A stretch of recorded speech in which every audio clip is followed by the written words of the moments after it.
लेकिन जब बात मिसेस यूनिवर्स की होती है तो सवाल मन में उठते हैं। और सवाल तो मेरा यही है कि पहले कैसा महसूस कर रही हैं आप? ऑनेस्टली बहुत ही प्राउड फील हो रहा है। शरी जी, 122 महिलाएं थी शो में जब उन्होंने भाग लिया।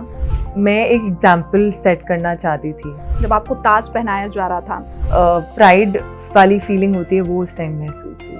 अपने शरीर को इतना मेंटेन करना कितना मुश्किल भरा ये पूरा सफर रहा आपका? बहुत मेहनत करी, खाने पीने का ध्यान रखा। छोटे शहरों की जब हम बात करते हैं तो महिलाएं कहती हैं कि हमें तो सपने देखने का अधिकार नहीं है। बस सपने देखने की हिम्मत करनी चाहिए। आपके ऊपर प्रेशर था कि आपको पॉलिटिक्स में जाना है या कोई और फील्ड चुननी है? कोई हर चीज़ की फ्रीडम थी कि जो आपको बनना है आप बनना चाहते हैं, और शायद उसी वजह से मैं ये सपना देख पाई हूँ जो आज मैंने पूरा करा है। और एक प्रेशर रहा कहीं ना कहीं कि मैं आई हूँ तो मुझे भारत को ये किताब दिला के रहना है। रियलाइज करा कि आज तक कोई इंडियन महिला नहीं बनी है।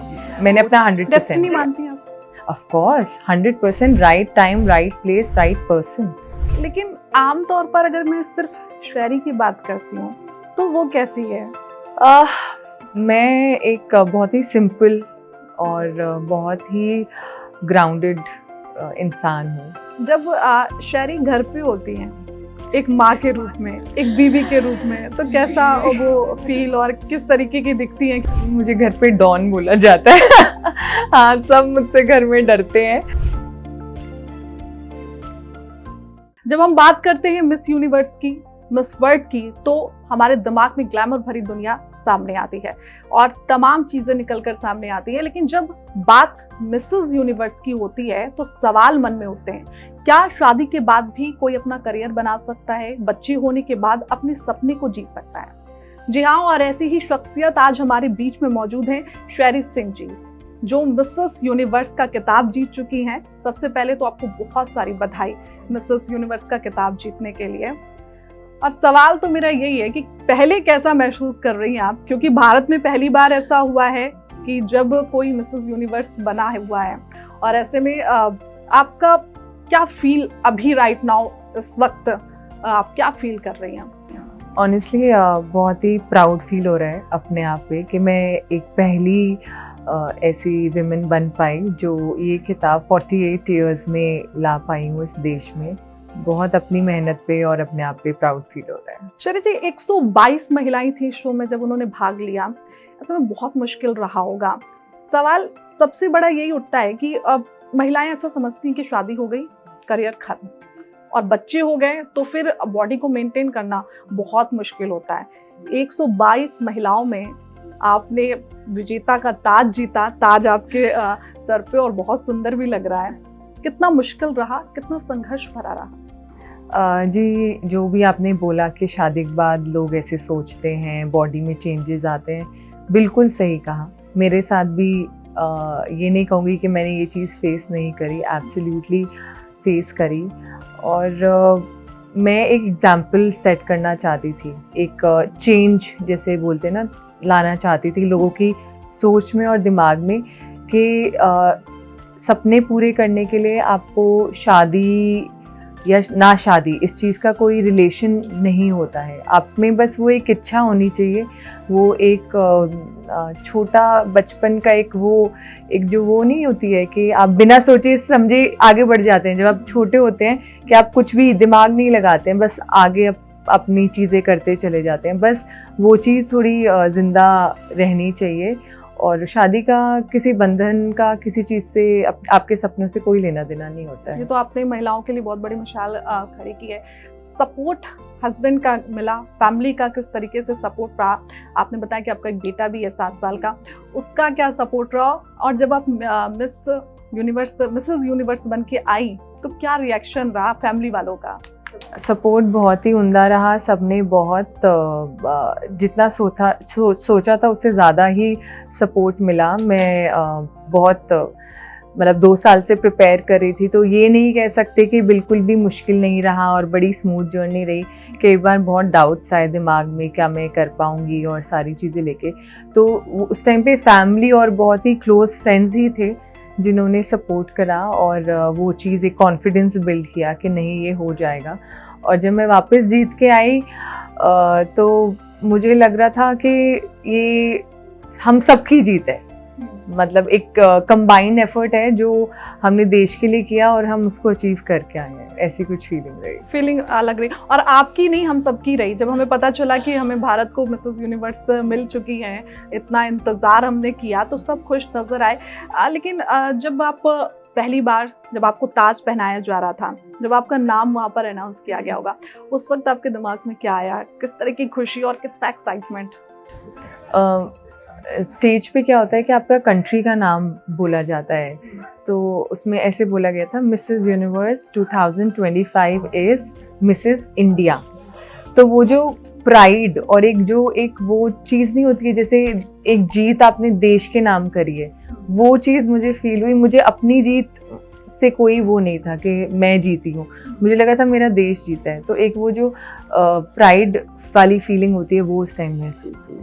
ठीक है, अब जब हम बात कर रहे हैं शादी की, हम आजकल देखते हैं कि महिलाएं जब शादी हो जाती है तो वो बस उनका एक रहता है कि अब शादी हो गई तो हम कैसे आगे, इवन पढ़ाई तक कंटिन्यू नहीं कर पाती हैं वो अपनी। आपने अपनी बॉडी को मेंटेन किया और अब बहुत खूबसूरत भी लग रही हैं, इसमें कोई भी शक नहीं है। और आपका एक बेटा है 7 साल का, उसके बाद आपने अपने शरीर को इतना मेंटेन करना, कितना मुश्किल भरा ये पूरा सफ़र रहा आपका? किस तरीके से आपने अपने पूरा डाइट को मेंटेन किया? एक बेटा भी है आपका, उसके बाद कितना चेंजेस बॉडी में आपके आया होगा? आमतौर पर सभी महिलाओं के आता है। कितना संघर्ष रहा अपनी बॉडी को मेंटेन करने के लिए?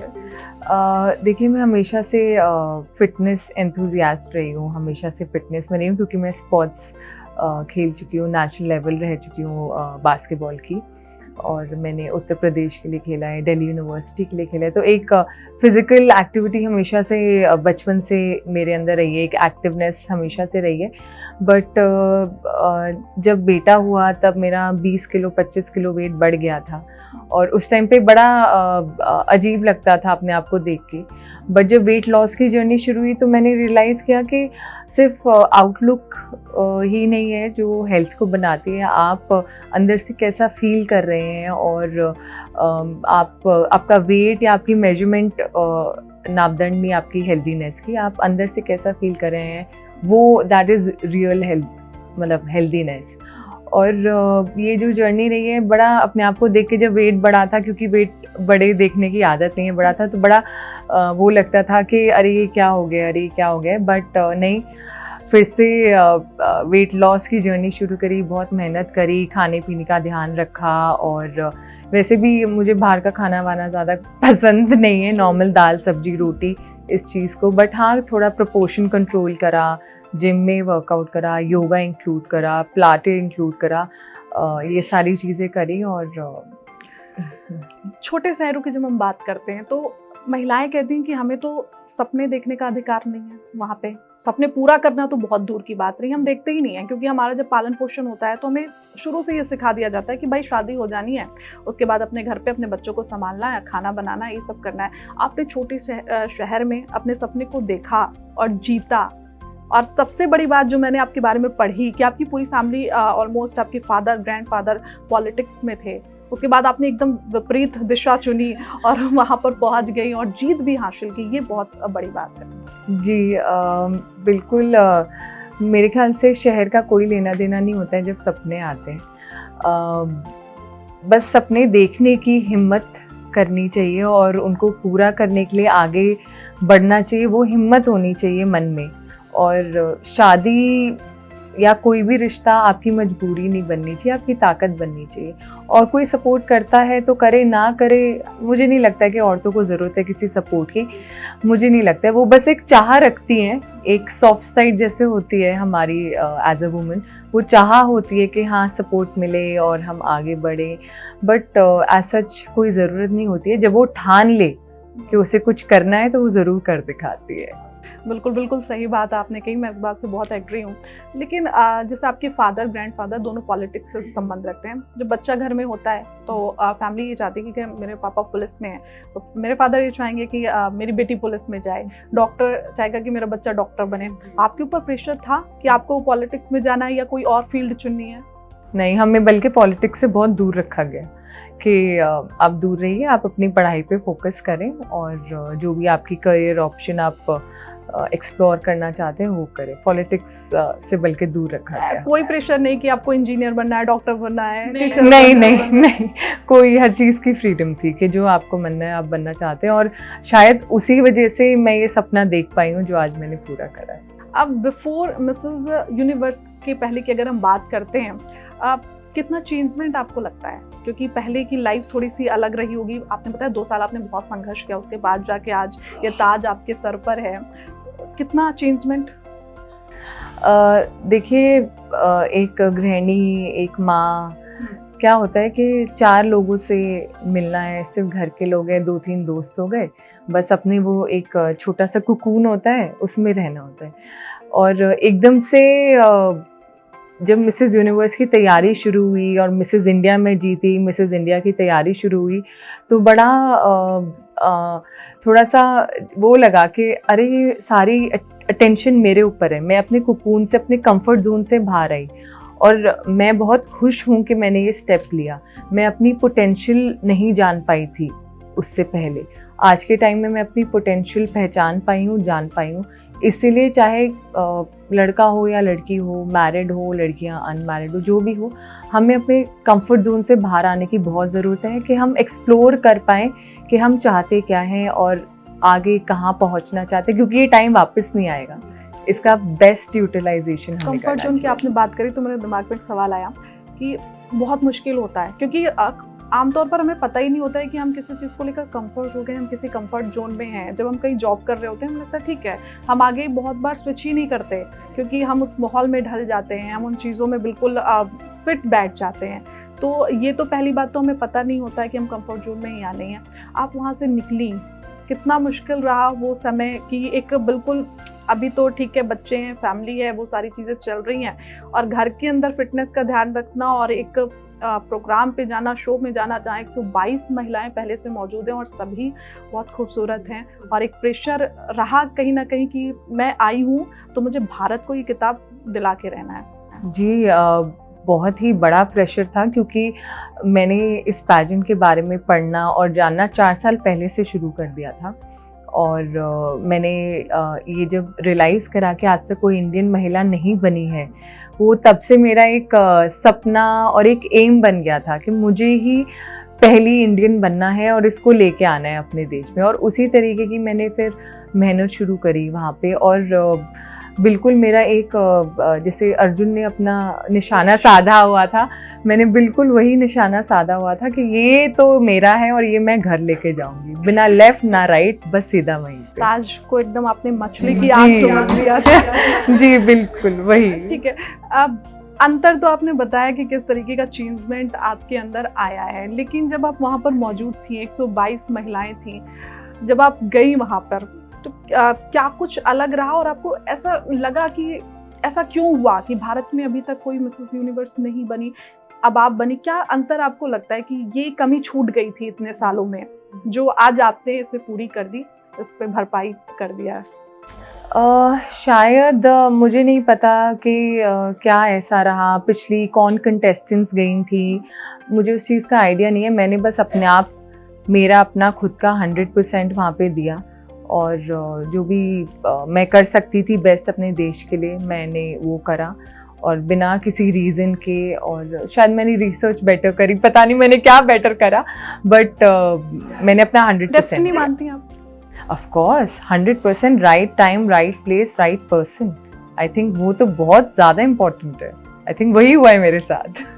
ये बहुत लोग विश्वास नहीं करते हैं। नहीं, आई एब्सोल्युटली। अभी जो फेस दिख रहा है मुझे, बहुत खूबसूरत, एक ताज, और मेरे सामने मिसेस यूनिवर्स बैठी हुई है। लेकिन आमतौर पर अगर मैं सिर्फ शायरी की बात करती हूँ तो वो कैसी है?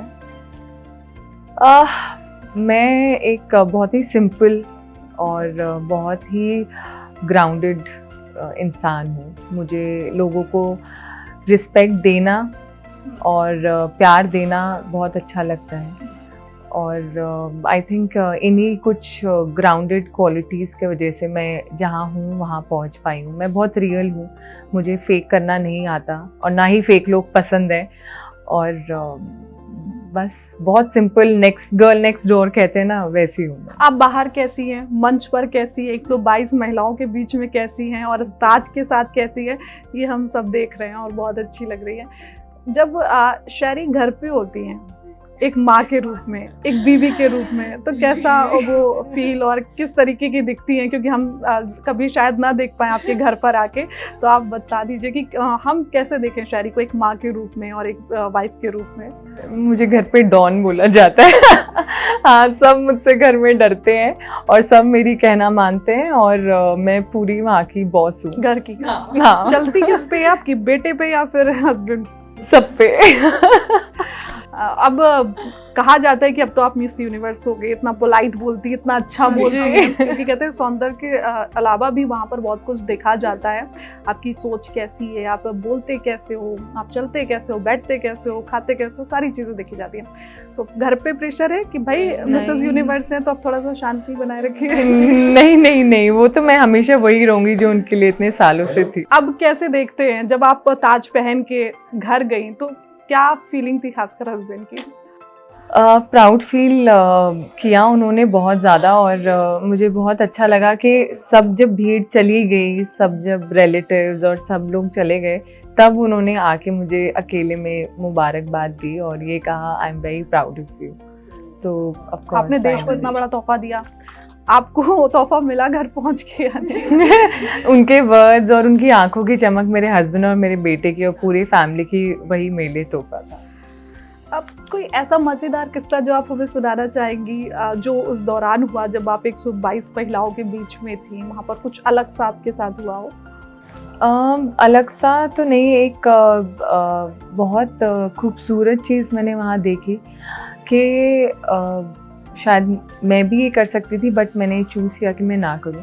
तो वहाँ पे सब काफ़ी सारे कंटेस्टेंट्स के हस्बैंड्स और उनके बच्चे वहाँ पहुँचे हुए थे और वो नज़ारा देख के इतना अच्छा लग रहा था कि कैसे आज के टाइम पे मेन आर सपोर्टिंग विमेन, उनके सपनों में उनका सपोर्ट कर रहे हैं और खुश हो रहे हैं। वो जैसे स्टेज पे चढ़ रही थी, परफॉर्म कर रही थी, तो बच्चे भी उनके लिए चीयर कर रहे थे, हस्बैंड भी, उनके आंखों में जो वो खुशी और चमक थी वो देख के इतना अच्छा लग रहा था, सुकून जैसे मिलता है कि हाँ, इस तरीके की सोसाइटी और इस तरीके की दुनिया हमें चाहिए औरतों के लिए और सबके लिए, कि एक अच्छी हेल्दी सोसाइटी बने। शहरी महिलाएं क्या होती है ना, आजकल क्या हमेशा से रही हैं, बहुत बोलने वाली होती हैं, ठीक है, और मस्तीखोर होती हैं, खासकर जब वो अपनी फैमिली या अपने फ्रेंड्स के बीच में होती हैं, कंफर्ट जोन में होती हैं। अभी मैं जिसे देख रही हूँ तो मुझे बड़ी शालीनता वाली एक महिला नज़र आ रही है, खूबसूरत सी, जिसके सर पर ताज है।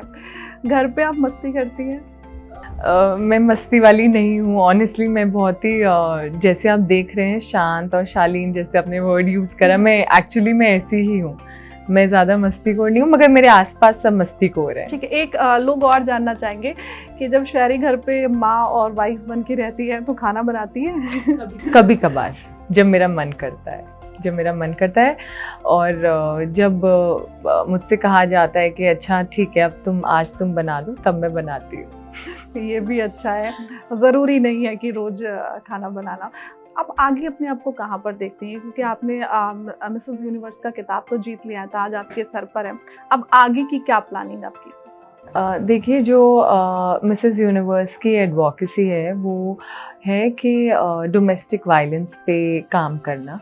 तो मैं इसको विमेन एम्पावरमेंट और डोमेस्टिक वायलेंस के लिए ही प्लेटफॉर्म को यूज़ करना चाहती हूँ और इसी डायरेक्शन में काम करना। एनजीओ वगैरह से जुड़ेंगी? क्योंकि जी बिल्कुल एब्सोल्यूट, जो भी मेरे पावर में, जो भी बस में है मैं कर सकती हूँ, वो मैं इसी तरफ काम करना चाहती हूँ। चलिए, मैं हमेशा देखती हूँ आमतौर पर महिलाएं बहुत लोग ऐसी हैं जो घर पे रहती हैं, उनके हस्बैंड उनके साथ दुर्व्यवहार करते हैं, कहीं ना कहीं उन्हें ऐसा गिल्ट होता है कि शायद अगर मैंने लाइफ में कुछ किया होता है तो आज एक मेरी अलग दुनिया होती। लेकिन बहुत सारी ऐसी महिलाएं जो अपने पैर पर स्टैंड हैं, अच्छा खासा पैसा कमा रही हैं, सारी चीज़ें वो कर रही हैं, फिर भी वो ऐसी शिकार हो रही हैं ऐसे उत्पीड़न का जिन्हें नहीं होना चाहिए। ऐसी महिलाओं के लिए आप क्या कहेंगे कि कैसे वो आगे बढ़े हैं, कैसे वो अपने आप को दिखा पाएँ, निखार पाएँ, जरूरी नहीं है, जैसे आपने शुरुआत में ही बोला कि शादी बंधन नहीं, आपकी ताकत होनी चाहिए, कमजोरी नहीं होनी चाहिए। लेकिन महिलाएं शायद उनको एक दिशा नहीं मिल पाती है कि वो किस दिशा में आगे बढ़ें, उनके लिए आपके क्या विचार? मुझे ये लगता है स्पेशली जैसे कि आपने बोला कि फिनेंशियली इंडिपेंडेंट होती हैं फिर भी वो गो थ्रू करती हैं इस चीज़ को।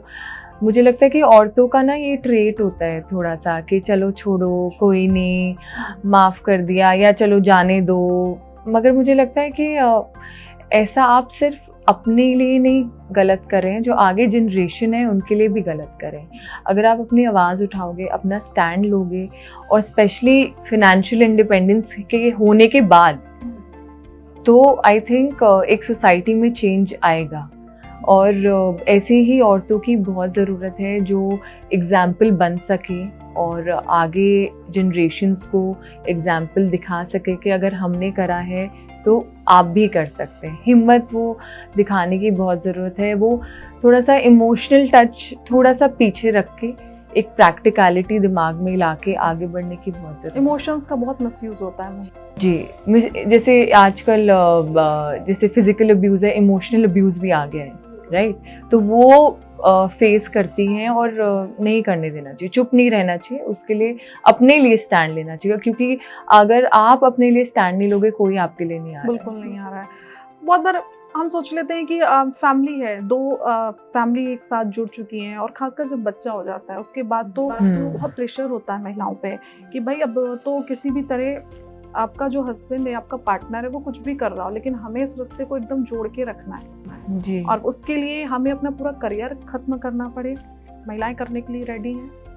उसके बाद अगर उनको अपने सपने चकनाचूर करने हो, वो करने के लिए रेडी हैं। बस वो ये चाहती हैं कि ये फैमिली जुड़ी रहे, ये रिश्ता जुड़ा रहे, ताकि हमारे बच्चे का भविष्य कभी खराब ना हो।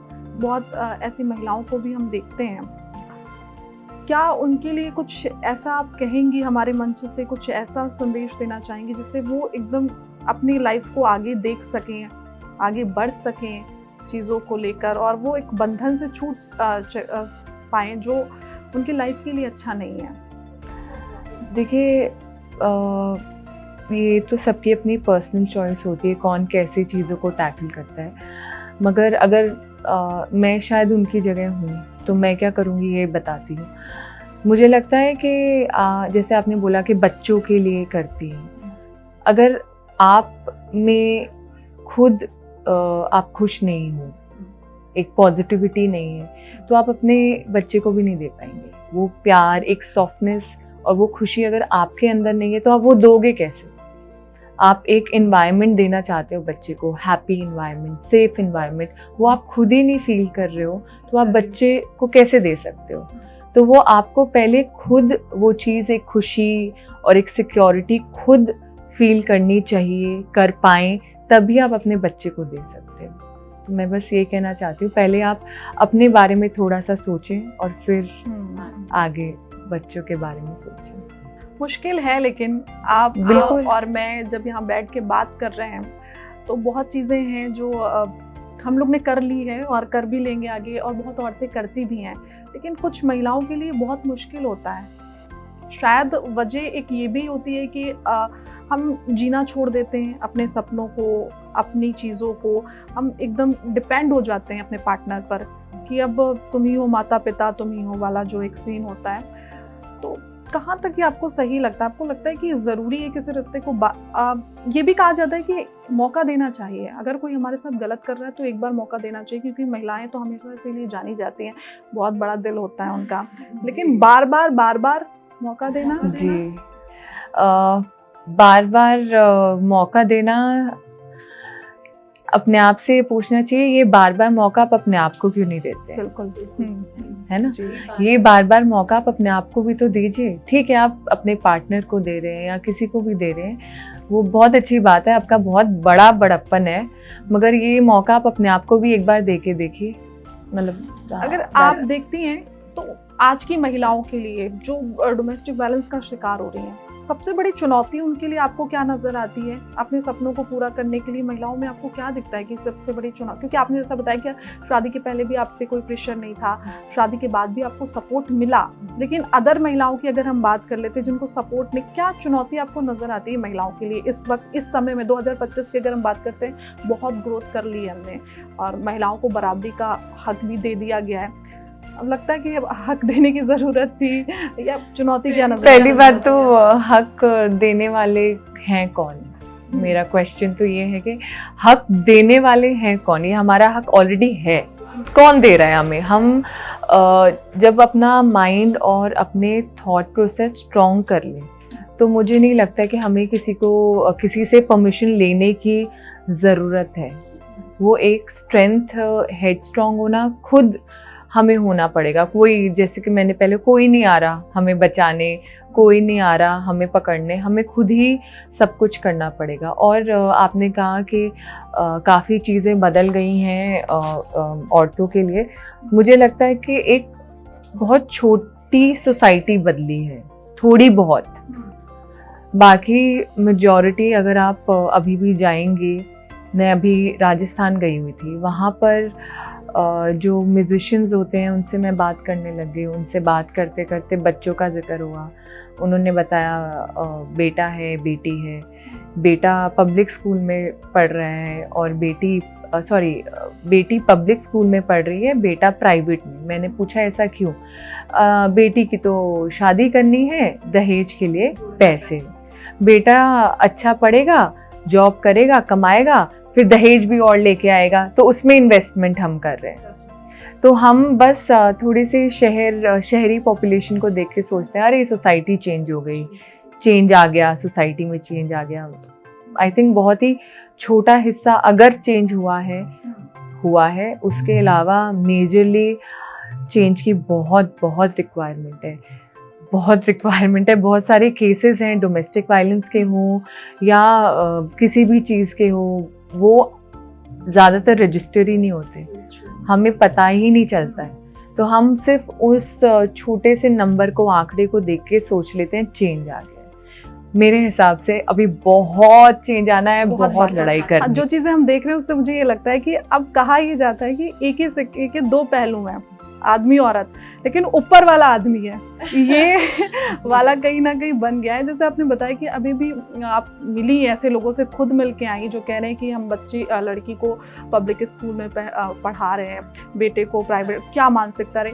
आपने बोला कि आप NGO से जुड़ना चाहेंगी, महिलाओं के सशक्तिकरण में भाग लेना चाहेंगी, क्या संदेश रहेगा आपका उन महिलाओं के लिए? और मुझे ऐसा लगता है कि महिलाओं के बदलने से पहले हमें पेरेंट्स जो हैं उन्हें बदलना चाहिए।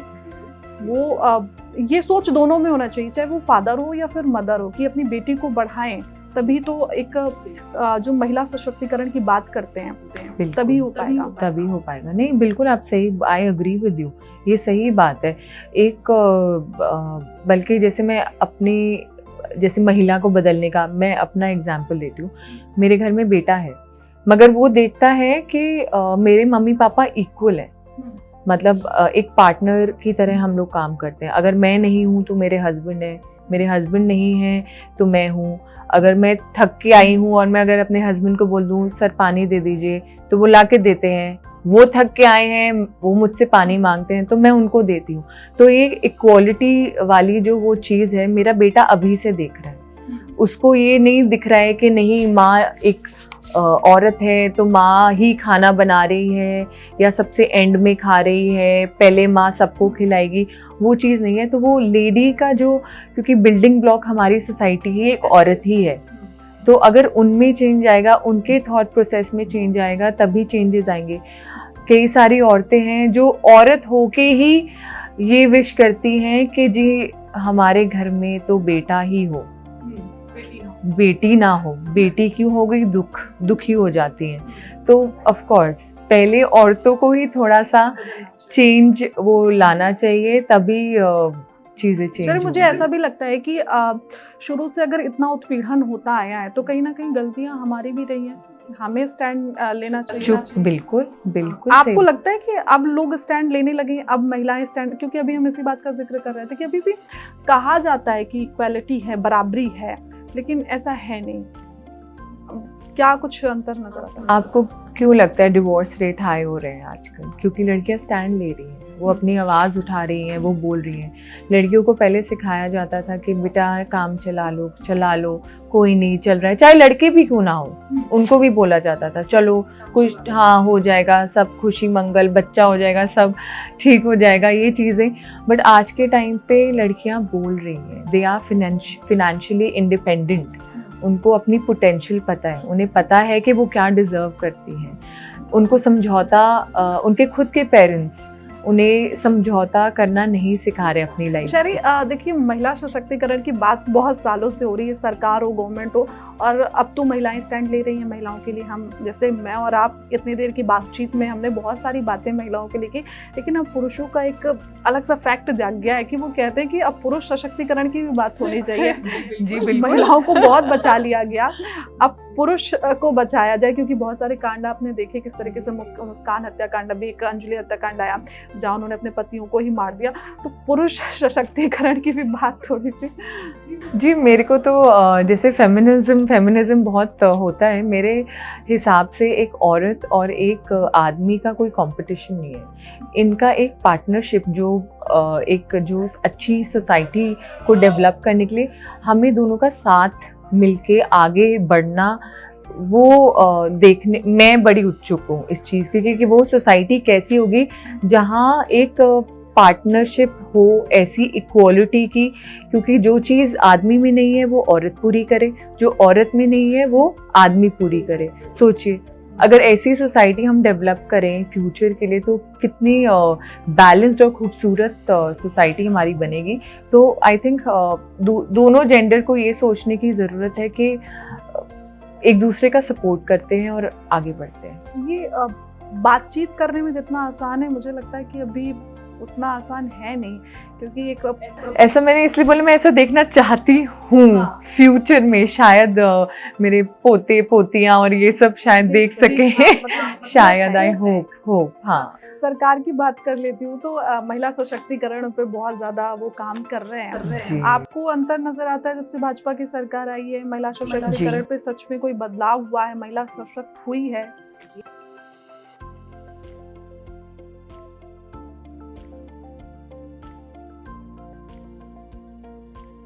आप एक यूनिवर्स हैं, मिसेस यूनिवर्स हैं, बहुत खूबसूरत हैं, ब्रह्मांड की सबसे खूबसूरत लेडीज हम कह सकते हैं आपको।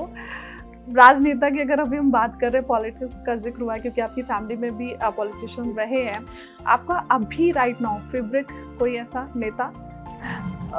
मैं पॉलिटिक्स से बहुत दूर रहती हूँ, जैसे कि मैंने बोला है कि मेरे को हमें पॉलिटिक्स से दूर रखा गया है, तो पॉलिटिक्स मेरी ज़्यादा उसमें आता नहीं है, मतलब ज़्यादा मेरा इंटरेस्ट रहता नहीं है, तो एज सच में किसी का नाम नहीं ले पाऊँगी। अच्छा, ठीक है जी। शुरुआत कैसे हुई श्वेरी की मिसेस यूनिवर्स तक की शुरुआती के दिनों का कोई किस्सा?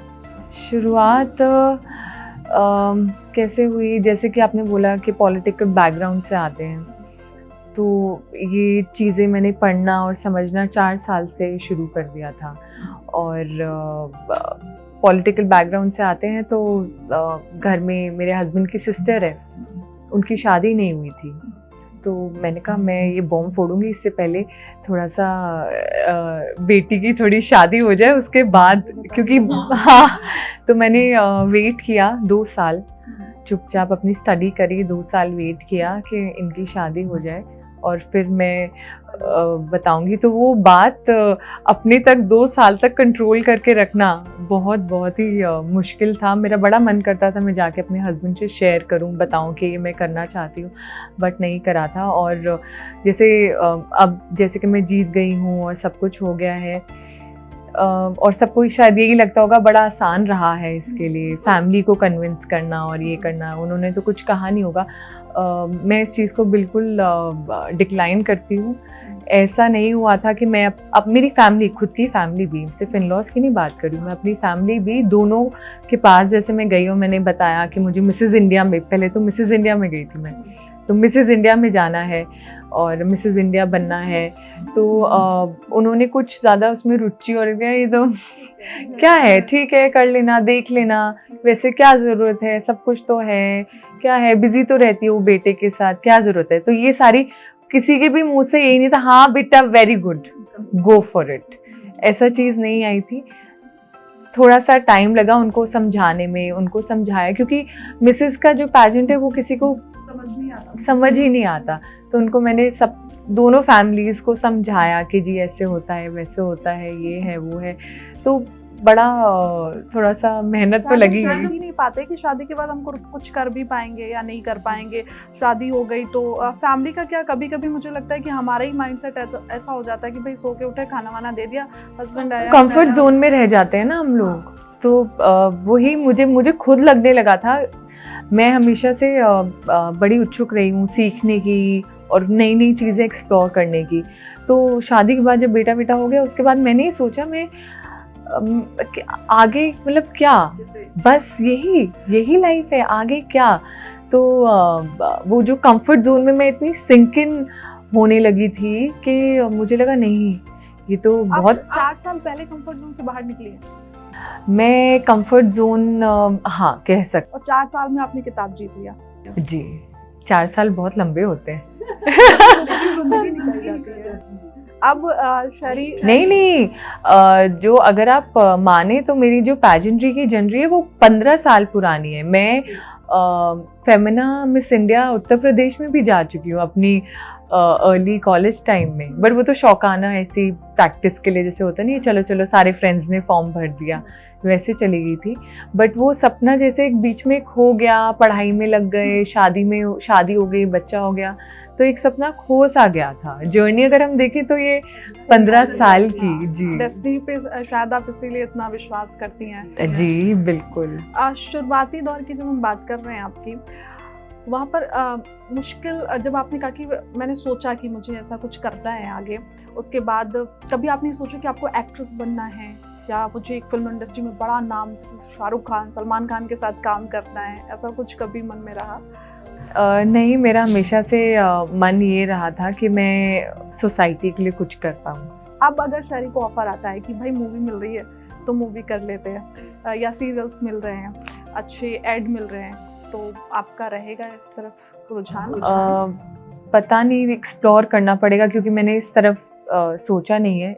मैं नहीं बोलूँगी कि नहीं मैं बिल्कुल नहीं करूँगी या कुछ, एक्सप्लोर करूँगी, फिर से पढ़ूँगी, जैसे मैंने पैजेंट्री को पढ़ा कि इसके क्या प्रोज हैं, कॉन्स हैं, क्या चीज़ें हैं, वो एक्सप्लोर करके फिर डिसीजन बनाऊँगी अपना। महिलाओं के लिए आप सबसे पहला ऐसा कौन सा काम है जो करना चाहती हैं? क्योंकि एजुकेशन और एजुकेशन नॉट ओनली कि सिर्फ छोटी बच्चियों के लिए, अगर कोई औरत उत्सुक है अपनी बड़ी एज में भी पढ़ने के लिए, लेट स्कूल्स जैसे होते हैं, इवनिंग स्कूल्स होते हैं, तो एजुकेशन बहुत ज़रूरी है। एजुकेशन नहीं, बिल्कुल किसी भी चीज़ की उम्र नहीं होती, सपने देखने की, उड़ने की, किसी चीज़ की कोई उम्र नहीं है। अपना जॉब करने की, पैसे कमाने की, नया बिजनेस स्टार्ट करने की, हिम्मत दिखाने की कोई उम्र नहीं होती। कैसे करेंगी महिलाओं को इतना कन्विंस? क्योंकि अभी मैं आप समझ नहीं सकते मैं क्या क्या करना चाहती हूँ और कैसे कैसे उन्हें समझाना चाहती हूँ। मेरा बस चले तो शायद मैं हर एक घर का दरवाज़ा नॉक करके सबको कन्विंस करने की कोशिश करें। लेकिन सबसे पहले आपने जो एजुकेशन का जिक्र किया, मुझे लगता है अगर हम पढ़ लिख जाएंगे तो फिर सारी बातें वहीं पर खत्म हो जाती हैं, पढ़ लिख जाने पे। हाँ, क्योंकि आप एजुकेटेड हो जाते हैं तो आपको जरूरत नहीं होती कि कोई और आके आपको समझाए, आपका दिमाग इतना खुल जाता है कि आप हाँ बिल्कुल सही बात है। एजुकेशन बहुत इंपॉर्टेंट है, आपने बहुत अच्छा निर्णय लिया। एक ग्लोबल मैसेज जो आप देना चाहें महिलाओं को? महिलाओं को global message, I think society में, वर्ल्ड में काइंडनेस की थोड़ी कमी है। अगर हम अपने बच्चों को और अपने आसपास काइंडनेस और थोड़ा प्यार फैलाएं तो दुनिया और खूबसूरत बन सकती है, ऑलरेडी है नो डाउट, बट ये जो थोड़ा वायलेंस और ये चीज़ें जो हम देखते हैं आसपास थोड़ी कम हो सकती है, थोड़ा सेंसिटिव और होना चाहिए लोगों को। तो आई फील क्योंकि women they are the building block, जो वो सिखा रही हैं जनरेशन्स को, अपने घर में बच्चों को, वही आगे बढ़ता चला जा रहा है। तो आई थिंक थोड़ा सा काइंड और थोड़ा सा प्यार और फैलाने की ज़रूरत है। अभी अब एक सवाल आपकी बातों से मेरे मन में आया कि बिल्डिंग, आपने बोला कि महिलाएं हैं, एक नींव है अगर महिला घर की, प्यार मोहब्बत से घर चलता है, लेकिन आजकल चल नहीं पा रहा है, वैसी स्थिति हो नहीं पा रही क्योंकि महिलाओं को भी गुस्सा आ रहा है। बिल्कुल। ऐसा क्यों आपको लग रहा है कि इतना चेंज, इतने सालों में चेंजमेंट आया? जरूरी है क्योंकि अब वो अपने हक के लिए आवाज उठा रही हैं। बिल्कुल, बहुत टाइम पे कहा जाता है कि महिलाएं अपने हक के साथ साथ अपनी जो फैमिली है, ससुराल पक्ष की अगर हम बात करते हैं, उनका जीना हराम कर देती है।